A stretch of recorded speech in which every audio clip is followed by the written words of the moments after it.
Silav roj başı var baş hevan nohi vidarim herkes başı. Naha ez li mîvandariye kime çendûçeyên ku Mahmudê kine dixwazim ji wara pêşkêş bikim. Pêşî em hema derheqê İmraliyê de û zanin vê serê sibê heyetekî parêzeran çû İmraliyê hevdîtin pêk anîne lê vegera wan piştî vegerê daxuyanî dane nedane hê agahiyekê zelal tune ye. Parêzerên Büroya Hukûqa ya Esrînê ji bo hevdîtina bi Abdullah Öcalan reber bi İmraliyê ve ketibûn rê vê sibê. Abdullah Öcalan ew ê daxuyanî bida lê daye jî ji ber ku hevdîtina 28 Tebaxê naveroka wê hevdîtinê temamî eşker hebû. Niha ez ê naveroka wê daxuyanî yek bi yek ji we re bixwînim ka tê de çi heye çi tune. Tiştên balkêş heye hene behsa entegrasyonê dike wekî nimûne. Vê sibêkî çû wê derê Özgür Faik Erol di hevdîtina 27 Sibatê de erê cih girtibû.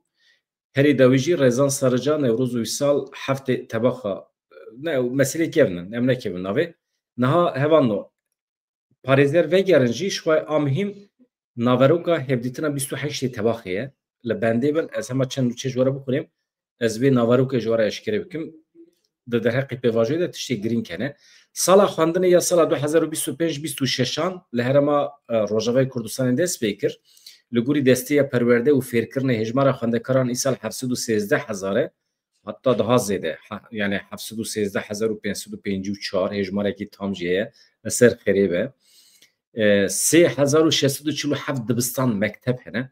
35,513 mamoste hene wana perwerde dikin. Mamoste li ser rêbazên hînkirinê di dewriyên perwerdeyê fêrkirinê re derbas bûne amade ne. Li ser xêrê be ev pêvajo serdema nû ya perwerdeyê.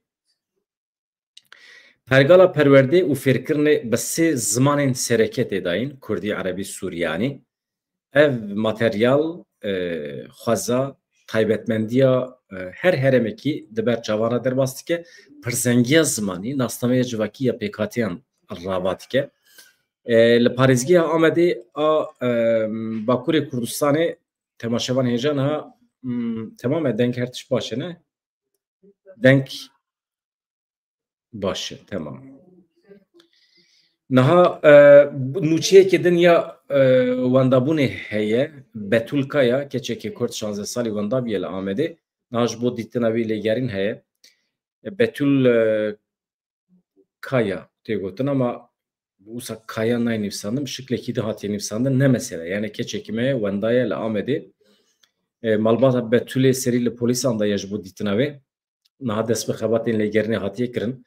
Ji bo biçe marketê pêşî li malê ji malê derketibû paşê jî ve negeriye bû.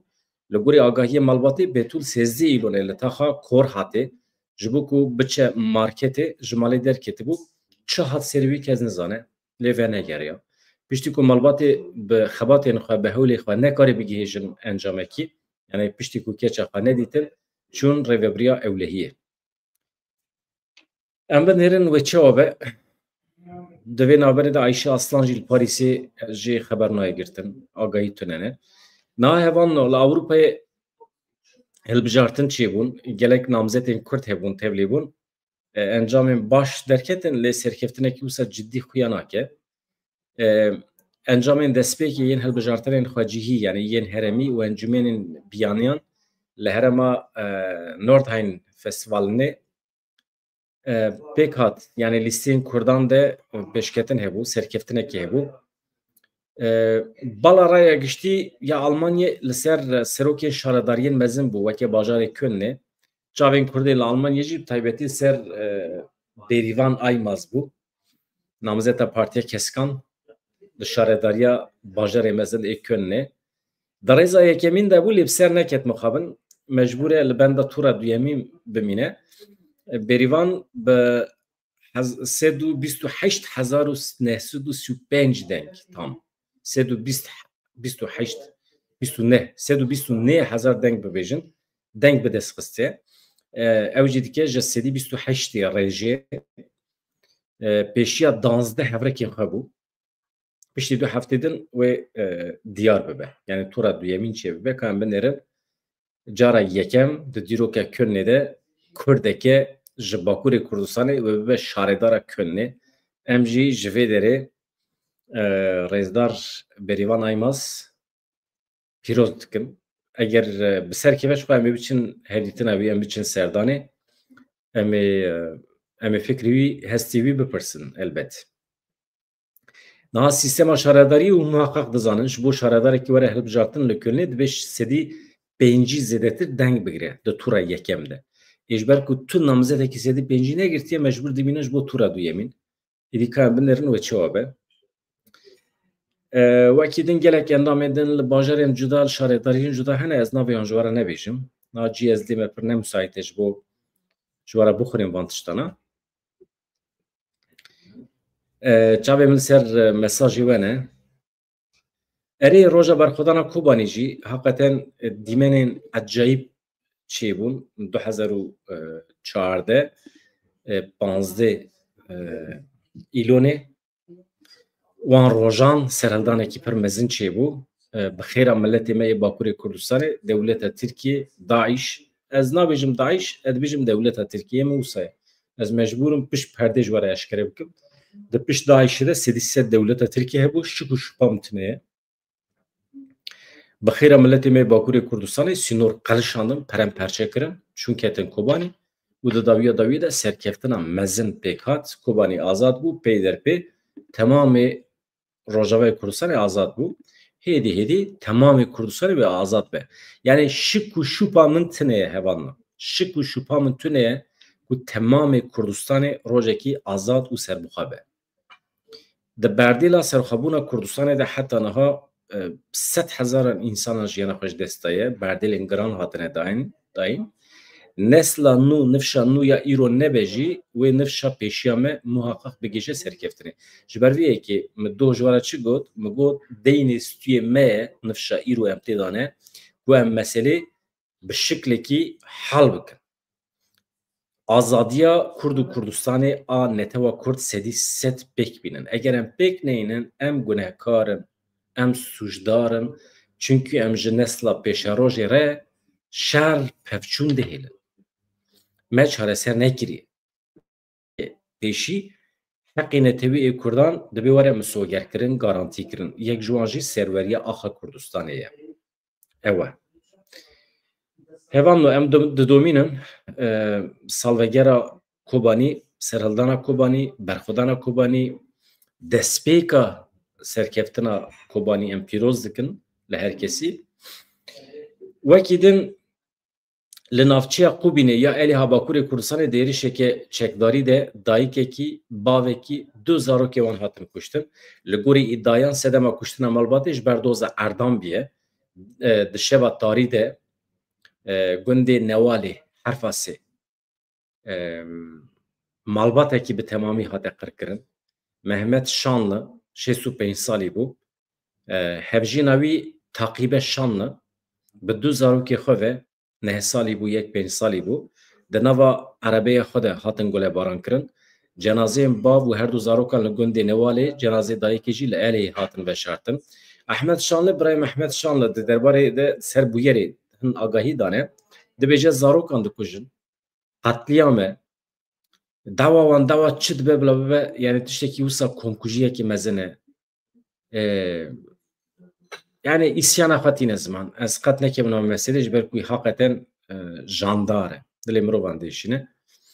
Sebebê wî jî çi dibe bila bibe li gorî îddiaya nasê qurbaniyan êriş ber doza erd pêk hatiye li ser zeviyan pêk hatiye. Sedema erê yani ji xwe derselê de hûn fikrê min dizanin. Heta ku di nava milletê Kurd de adaletekî navxweyî, adaletekî netewîya Kurdan tune be bûyerên bi vî şeklî wê tim çê bibin. Mesele dibe merciyekî nava Kurdan hebe ku merû serî lê bide, merû biçe li edaletê bigere. Wextê wisa nebe, eger tune be, milletê me ji ber ku bawerî bi edaleta dewleta Tirkiye nayîne, edaleta şexsî pêk tîne. Herkes li gorî mantıqa xwe eger edaleta şexsî pêk bîne, kaos çê dibe. Herkes dikare herkesî bikuje, herkes dikare herkesî ceza bike. Kaos li Bakurê Kurdistanê niha heye. Edaleta me Kurdan tune ye li wê derê. Otoriteyekê me ya adîl ya dadweriyê tune ye. Dibe ew pêk were. Bi qasî serweriya coğrafîk بقاسي اوتوريتيه سياسي او قاسي اوتوريتيه يا عدالتي دبي بجي ببه لباكوري كردستان الهر دري كردستان وعين عدالت دكاره در حق كردين باشور دجي كردين روجلات دجي اي روجاوا دجي برياري بده يعني تشتكي وسا ممكنه دبيجه يا د بانگا رزدار عبدالله هجلان یا جبو کردین اروپایی ده تشتکی وسا هیه اما وسا به بنگه به زمینه که حقوقی کس ناچه ترکیه کردمه اروپایی قسمه کی وان هر چند جبر مسئله سیاسی هاتبن اروپایی جی ربی برین سیاسی قسمه کی مسن شخورا کار کردن جبر دبارا خواه جبر جیانا خواه هاتن اروپایی وکه 2 میلیون 3 میلیون ترک مثلا 3 میلیون ترکی که هاتن اروپایی شخورا تخبتن اداره خواه کن همیش بر مسئله سیاسی نه جبر مسئله جهانی دنیاوی آبوریش خورا هاتنه بدره تخبتن کرد جی به شکلینه ها هونه ببیجن فقیر بون جی خزانیه لباکوری کردستان جی جبر مسئله سیاسی نه راست سیاسته کی برچی هشتنه هیه لباکوری کردستان ملت کرد yani planek li ser milletê Kurd hatiye çêkirin dibe millet Bakurê Kurdistanê biterkîne erdê xwe, zeviyê xwe, cî û mekanê xwe cî de bihêle biçe welatê xerîbiyê. Guherîna demografîk jê re dibêjin. Vaya plan siyasetekî dewleta Tirkiye bû. Tamam, rast e, aliyê siyasiyê meselê heye ama ji bo ku Kurd vegerin divê zemîneke hukukî hebe. Dewleta Tirkiye dava Kurd û Kurdistanê ji çarçoveya suç derbixe. Mesela ez biçim Bakurê Kurdistanê dibe ez bikaribim aynî tiştî li ser YouTube'a xwe ji we re bibêjim. Ez ê bibêjim mafê netewî ê milletê Kurd dibe were naskirin. Ji perwerdeyî bigire heta her tiştî ku ji we re dibêjim. Yani dawkirina doza Kurd dibe nebe suç. Ew jî ancak bi qanûnan dibe. Sırf bi qanûnan jî nabe dewleta Tirkiye dibe ji ber cezakirinên xwe yên berê ji ber edaleta xwe ya berê ya li hember Kurdan dibe lêborîn bixwaze ku em jê bawer bikin. Niha dewleta Tirk ji me lêborîn nexwaze. Em çawa bawer bikin ku êdî îslah biye, medenî biye. Wisa ye dewleta Tirk dibe li xwe mikur were çok de ji milletê Kurd lêborîn bixwaze ji ber ku 100 sal bi me dawenda kirin. Vê dewletê.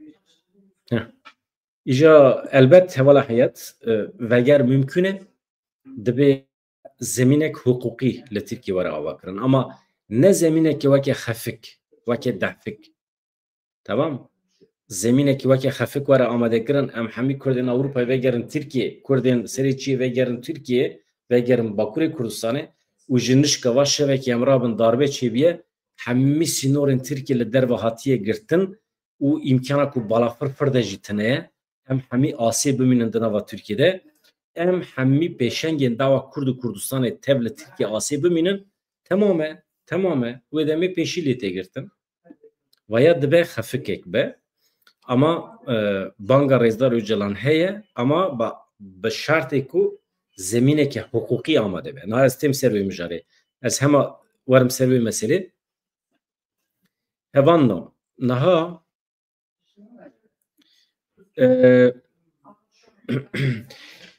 hêzên artêşa Tirkiye ji navenda bajarê Efrînê ve nekişiyane ev jî nûçeyekê em ji Rodawê girtiye baregehê xwevala nekirine ji amedekariyên eskerên dewleta Tirkiye xuyaye ku rewşekê awarte heye li wê derê dibe ku amedekariya êrişên nû amedekariya operasyonên nû hebin hem li herêma Efrînê hem jî dibe ku xwe hazir bikin ji bo êrişê ser Rojava bikin ew jî mümkün e hevan da yani vaya dibe em hinek şiyar bin dewleta Tirkiye ji Efrînê ve nekişiye beriyan haya eşkere kiribûn ama hemî derewe dewleta Tirkiye dewletekî li ser derewan ava biye li sqenebe li hember milletê Kurd li hemberê xwe jî derewa dikin li hember gelê Tirkiye jî derewa dikin rêveberên dewleta Tirkiye wekî din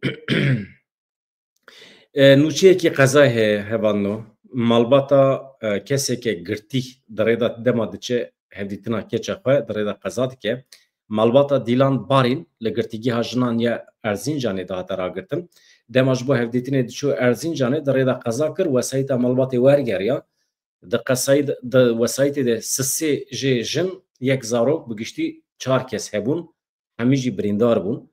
Kesên birîndar rakirin nexweşxaneya Dêrsimê rewşa endamên malbatê vê gavê ber bê başiyê ve diçe xeber wisa ye. Medyaya İsrailê ragihand ku Marco Rubio wezîrê karê derve ya Amerîkayê ji bo Serokwezîrê İsrailê Benyamin Netanyahu ji bo pêra hevdîtin çêbike çûye İsrailê doh ji Marco Rubio di derbarê êşa li Qeterê û bandora wê ya li ser têkilên Amerîka û İsrailê jê pirs hatin pirsîn bersiv daye dibêje êrişa İsrailê ya li Qeterê bandorê li piştgiriya Amerîka ji İsrailê re naguherîne. Yani tekiliya me wêmîna xwe bidomîne. Yani İsrail êriş kiriye, nekiriye veya mesela me nine. Em serê xwe naxin belay. Marco Rubio diyar kir ku ew ji êrişa li Qeterê nerazî bin jî tekiliya xwe ên xurt bi Tel Avîvê re didomînin. Pêşnûmeya bütçeya hikûmeta Amerîkayê ya ji bo sala 2026 li Kongreyê Wezareta Parastinê ya Amerîkayê pêşniyaz kiriye ku ji bo sala nû 130 milyon dolar bidin Hêzên Sûriya Demokratîk Qesedê. Nêzîkî 17 milyon dolar ji sala borî kêmtir e. Koşka spî ji meha gulana îsal ve pêşnûmeya bütçe şandiye Kongreya xwe li gorî pêşnûmeyê bütçeya Wezareta Parastinê ya Amerîkayê 961 milyar dolar e. Ev bütçe sala 2025 849 milyar dolar bû. Yani bütçe xwe a askerî zêde kirine hinekî kêm didin Qesedê. Li gorî pêşnûmeya Wezareta Parastinê ya Amerîka sala 2026 wê 130 milyon dolar bidin Qesedê. Baş e. Ev 130 milyon dolar çawa were parvekirin? Ji wî perê Amerîka dixwaze di sala 2026 de bide Qesedê 65 milyon ji bo meaşan e, 15 milyon ji bo perwerdê û çekan e, 32 milyon ji bo piştgiriya lojîstîkê xwarin ve xwarin tiştên din, milyon û nîv jî ji bo serarastkirin xizmetguzariyê ye. Di pêşnûmeya bütçeya Amerîkayê de 61 milyon dolar jî ji bo peşmerge hatiye veqetandin. Ev jî 4.7 milyon dolar ji sala borî zêdetir e. Yani bütçeya pêşmerge hinekî zêdetir kiriye ama tevahî eger em lê binêrin pir kêmê Qesedê ye. Ji vî perê qismekî ew jî diçe perwerdeyî ra, cebilxane ra, diçe otomobîlên leşkerî re qet ne wekî din hevan no. Çi jî bêjim va mesela bütçe dibêjim ew xwasa bes e. Niha ez behsa naveroka hevdîtina heyetê ya Barêzdar Abdullah Öcalan re bikim. Ev gelekî giring e. Ji kerema xwe re aniha em hema xwe amade bikin. Ez ji were 5 şîrovê dixwînim heta dawî. Mühîm e. Baş e. Parêzer Faik Özgür Erol hevdîtina dawî ya li İmraliyê vegot û diyar kir ku ji bo serkeftina pêvajûyê divê derbasî qonaxa duyemîn bibe. Erol got ji bo entegrasyona demokratîk jî hewcehî bi yasayên serdema navberê heye. Şandeya İmraliyê Dem Partiyê de 28 Tebaxê de çûbû İmraliyê bi Abdullah Öcalan re hevdîtin pêkanî bû. Hevdîtin 3 saetan dewam kiribû. Şandê di daxuyaniya pişt re diyar kir ku Abdullah Öcalan li ser têgehên Jivaka demokratîk, aştî entegrasyona demokratîk sekiniye. Ji endamê şandê parêzer Faik Özgür Erol ji Ajansa Mezopotamyê re axivî da zanîn ku moral, tenduristî, seheta Abdullah Öcalan gelekî baş bûye. Mehekî hevdîtin çê nebû. Ev yek nîşan dide ku di vê mijarê de pirskirêk hebûne heta niha. Li ser vê mijarê sohbeta me çî bû. Li gorî min divê di dema pêş me de hem di mijara hevdîtinên bi malbat û parêzeran re hem jî di hevdîtinên bi şandeya Dem Partiyê re divê wekî zêde bibin hejmarê van hevdîtinan. Bi domdarî Erol da zanîn ku Abdullah Öcalan giringiyekî mezin dide komisyonê. Du erkên wê hene, yani du erkên vê komisyonê hene. Yek jî avakirina zemîna civakî ya pêvajûyê, ya din jî ji bo yasayên serdema navberê fikrên xwe bibêje. A rast Birêz Abdullah Öcalan jî komisyonê bi vîya wê de nirxîne. Di hevdîtinê de hate axaftin ku komisyon xwedî çarçoveyekî yasayî be. Yani komisyon li gorî yasayan divê karê xwe birêve bibe. Di berdewamê de Erol got hevdîtina komisyonê ya bi Abdullah Öcalan re ne daxwazeke, pêwîstiyeke, mecbûriyetekê û wiha doman komisyon ji ewl bi godarîkirina saziyên ewlehiyê istixbaratê dest bi xebatê xwe kir. Ev aliyekî vê pêvajoyê ye. Pêşa jî li serokên meclîsê yên berê godarî kir, bi domdarî li rêxistinên civaka sivîl kesên din godar kir. Diviya bû piştî godarîkirina saziyên ewlehiyê werin li Birêz Abdullah Öcalan godarî bikin. Divê ev girêdayî daxwazekî nebiya. Ev pêwîstiyek biya. Ji destpêka pêvajoyê heta niha avakarê pêvajoya 10 mehan Birêz Abdullah Öcalan. Ew birêve dibe. Dema em li hemû geşedanan dinêrin, encama derdikeve holê ew e Birêz Abdullah Öcalan aktorê serêkeyê yê vê pêvajoyê ye. Heta niha her du alî jî vê yekê qebûl dikin. Aliyê din jêra dibêje lîderê avaker yê rêxistinê. Ev ne tenê ji bo lîderê avaker ê PKK. Ji bo pêvajoyê jî dikare were gotin. Di vê rewşê de bêguman divê komîsyon bi Birêz Abdullah Öcalan re hevdîtinê bike, ev mecbûriye pêwîstiyek e. Wekî din bi domdarî Erol anî ziman ku nirxandinên berfireh yên Abdullah Öcalan li ser pirsgirêka Kurd hene, qonaxa pirsgirêka Kurd gihîştiye qada siyasî û civakî ya 6 milyon nüfusa Kurdan digire nava xwe. Rewşên jeopolîtîk, stratejîk ên bi xwe re tîne. Li ser rastiya vê rewşê ya rojheta navîn de gelek nirxandinên wî hene. Di aynî demê de tekildarên nakokîn di navbera gelê Kurd û Tirk de gelek nirxandin analîzê wî hene. Balê dikişîne ser van tekiliyên di nava 100-105 salên dawî de. û ev tekilî xitimîne. Çawa ver? Ev tekilî çawa dikarin were serrastkirin li ser vê em sekinîne. Eger müdaxaleyeke cerrahî neyê kirin, dibe ku ev bedena heyî wê têk biçe. Vê jî weke pirsgirêkê pênasê dike. Lewma jî dibe pirsgirêkeke êdî biye kangren heye li holê. Em müdaxaleyeke cerrahî ya taybet dikin. Rastiya pirsgirêkê ev e. Bêguman cerrahê taybet yê pirsgirêka Kurd jî Rêzdar Abdullah Öcalanê dibêje. Erol got li her çar perçeyên Kurdistanê li diasporayê tekane aktorê ku dikare xîtabê her kesî bike li ser heman xalan müzakere bike û fikaran yani fikrê nû derbixe pêş Abdullah Öcalanê. Ji bilî wî tu aktorekî din tune ye. Nêzîkatiya îdeolojîk ya Birêz Abdullah Öcalan gelekî berfireh e. Yani ew ne li pê helwestên fanatîk e. Tiştekî wisa ye. Tekildarê têgihên civaka demokratîk, aştî, entegrasyona demokratîk û Abdullah Öcalan de hevdîtinên dawî de anî ziman Erol van agahiyan dide. Evan no. Binêrin ez dikarim pêvajoyê bi van her sî têgihan bi ser bixim. Du aliyên pêvajoyê hene. Ya yekemîn pêvajoya aştî ye. Pêvajoya aştî di nava xwe de bi dawîkirina pevçûnan, misogerkirinê yani misogerkirina bi dawîkirina pevçûnan e. Tamam. Di nava 10 mehan de pêvajo piranî weke pêvajoyeke aştiyê derkete pêş. Ev pêvajo piranî bû pêvajoya gavên Birêz Abdullah Öcalan bi niyeteke baş ya yekalî. Bêguman vê îradeyê de hema demê de daxwazên siyasî hukukî jî kir. Pêvajoya 10 mehan heta niha bi vîya we hat heta îro. Li jivir şûn de êdî şert û mercên ku pêvajo bi aynî qonaxê bi heman rêmazan û bi îdarekirina yekalî bimeşe dibe êdî şert û merc nemane. Heta niha pêvajo çawa hatiye heta îro êdî ji vir û şêwn ve bi vîya we nameşe. Tiştê nû lazim e. İsrara di vê derê de wê rê li ber xeletî û têkçûnan veke. Lewma jî pêvajo ji aliyê Birêz Abdullah Öcalan ve jî êdî divê derbasî qonaxa duyemîn bibe. Çi ye qonaxa duyemîn? Qonaxa duyemîn meseleya entegrasyona demokratîk e. Ka em binêrin entegrasyona demokratîk çi ye wê çawa pêk were?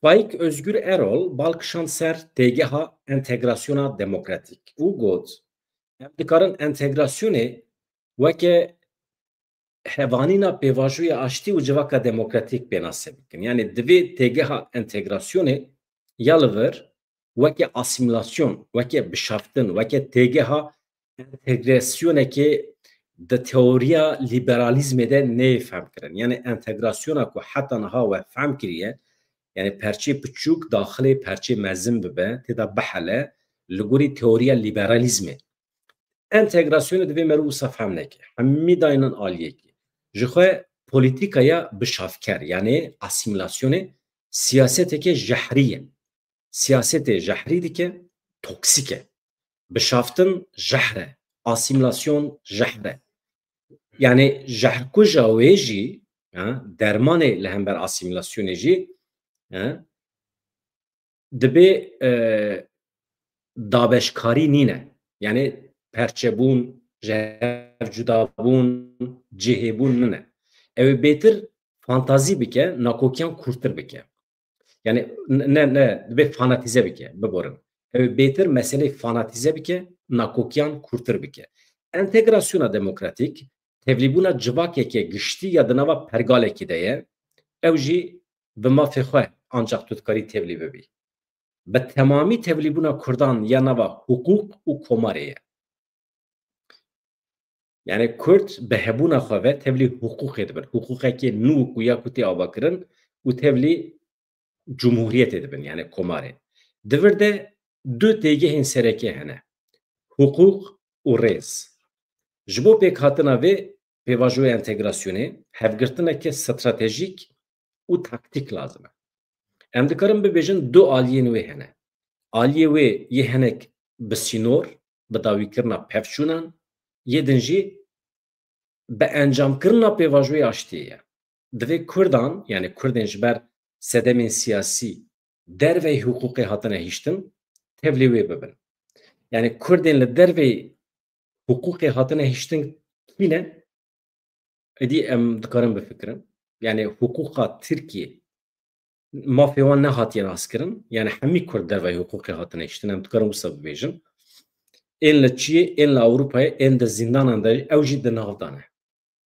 bawer dikim hevala ku gavadin behs kir hevala heyet mesele ev e yani bank tenê li Kurdên Ewropayê nake ê li zindanan jî ê li Ewropayê jî dibe hemî entegreyên komarê bibin entegreyên hukukê bibin yani ji bo wan zemîneke hukukî were avakirin ji bo ku ew bikaribin vegerin niha ji bo vê jî ji bo vê entegrasyonê ji bo ku Kurdên li derve hukukê mane ê li Çiyê ê li Ewropayê ê li zindanan bikaribin daxil bibin daxilê vê entegrasyonê pêdivî bi yasayên here yani yasayên serdema navberê dibêje yani em dikarin ji vê re bibêjin yasayên serdema navberê çarçoveya wan dikare were nîqaşkirin ji Kuderê heta Kuderê muxatabê wê dikarin sernîqaş bikin divê li fikir nîqaş nêrînên Birêz Öcalan were guhdarî kirin yek ji aliyê herî giringiyê serdema komîsyonê jî ev e yani komisyon bi van armancan dikare biçe îmiraliyê Birêzdar Abdullah Öcalan re hevdîtin pêk bîne çarçoveya van yasaya divê çawa be ji çiyê însan ji bo werin Tirkiye çi lazim e li ser van nirxandin lazim e analîzan lazim e ew jî ancak li cem Öcalan heye li gel vê aliyekî demokratîzekirin veguherandin ev hemî mühîm e divê mirov ji Öcalan bipirse em ji vê re dibêjin civaka demokratîk civaka demokratîk ne tenê ji bo Kurdan e ji bo hemû civakan e îddiaya wê ya demokratîkkirina dewletê heye divê em aliyê duyemîn yê entegrasyona demokratîk jî bi vî awayî bifikirin yani aliyê duyemîn yê entegrasyona demokratîk yani demokratîkkirina dewleta Tirkiye dewleta Tirkiye bi vî şeklî nabe ku mirov daxilî wî bibe divê biguhere demokratîk bibe ancak mirov bikeve navê divê qada siyaseta demokratîk û civaka demokratîk ava bibe divê qadeke azadiya xwe îfadekirinê ya bê sînor hebe li ser vê dixwazim du gotinan bikim Abdullah Öcalan dibêje divê zemînekî yani qadekî azadiya xwe îfadekirinê a bê sînor hebe veya ji bo Kurdê me ya Ewropayê jî derbasdar e veya ji bo me jî yani Abdullah Öcalan dibêje kesên ku YouTube çê dikin mîna bedran dere dibe bê sînor karibin xwe îfade bikin veya talîmata wî ye ji bo hemû kesên ku wî dişopînin baş e çünkü zemînekî xwe îfadekirinê ya bê sînor dixwaze برای عبدالله öcalan de hevdîtina ewil de sê nasname destnîşan kiribû. Nasnameya îdeolojîk, nasnameya etnîkî û nasnameya olî. Divê di îfadekirina van her sî nasnameyan de tu sînorkirinekî tune be. Di mijara rêveberiyên herêmî de jî bijartina birayên demokratîk û her wekî din. Divê nebin mijara nîqaşê. Divê şûrê hukukê li ser siyasetê tune be. Girtina partiyan, dost, her wekî din. Yani hukukê li ser serê siyasetê tu nekî tehdît. Em hewl didin çarçoveya qada siyaseta demokratîk hez bikin. Ev mînakên ewil in. Gavên ewil yên ji bo demokratîkkirinê ne. Bi vî awayî wê pêvajoya entegrasyona demokratîk pêşve biçe. Birêz Abdullah Öcalan dixwaze bi qonaxa duyemîn ê dewletê û siyaseta Tirkiye re bide bistîne rêlber demokratîkbûna Tirkiye ve bike. Erol anî ziman ku aştî li her devera cîhanê pêwîstiyek e. Divê girêdayî şertan neykirin. Aştî bi her kesî dide qezençkirin. Berovajiyê wê jî bi her kesî dide wendakirin eger aştî tune be. Divê daxwaz da aştî were zêdekirin, kesên di dil û siyaset jî neçar bimîne bersiv bidin. Tekildarê zextên li ser muxalefetê yên divê pêvajoyî de jî got müdaxaleyên tê nekirin, yani behsa CHP dike, ne li gorî rihê pêvajoyê ne. Kriminalizekirina partiyan, sepanên weke tayînkirina qeyûman, perçeyekî pêvajoya aştiyê nine. Erol bîranîneke xwe ya bi Abdullah Öcalan re parve kir dibêje, di esasê xwe de birêz Abdullah Öcalan wê banga 27 Sibatê roja 15 Sibatê gerek bikira. Pişra daxwaza wî hebû ji me, beriya daxuyaniyê dibê dixwazim nêrînên pedekî û yenekê ez bigirim. Şandê jî tavîlê planekî amedekir ji bo biçin Başûrê Kurdistanê pedekî û yenekî re hevdîtina pêk bînin. 15 Sibatê em ji Amedê birê ketin çûn Hewlêrê.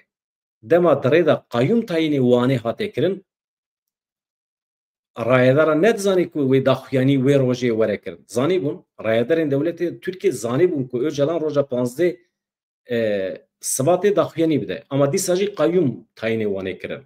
Yani rêya herî baş a têkbirina van sepanan bi serxistina pêvajoyê. Lewma em mecbûrin bi rê yani vê rêyê bidomînin, divê hemû alî tevlî vê pêvajoyê bibin. Li gorî min CHP jî di ferqa vê yekê de ye, lewma tevlîbûna wan pir girîng e. CHP dizane komployekê heye. Yani çünkü aynı komplo li hember Dem Partî jî hate kirin.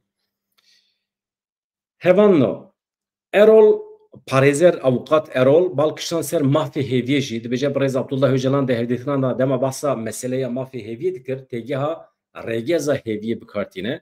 Ez hinek ser vê fikirîm.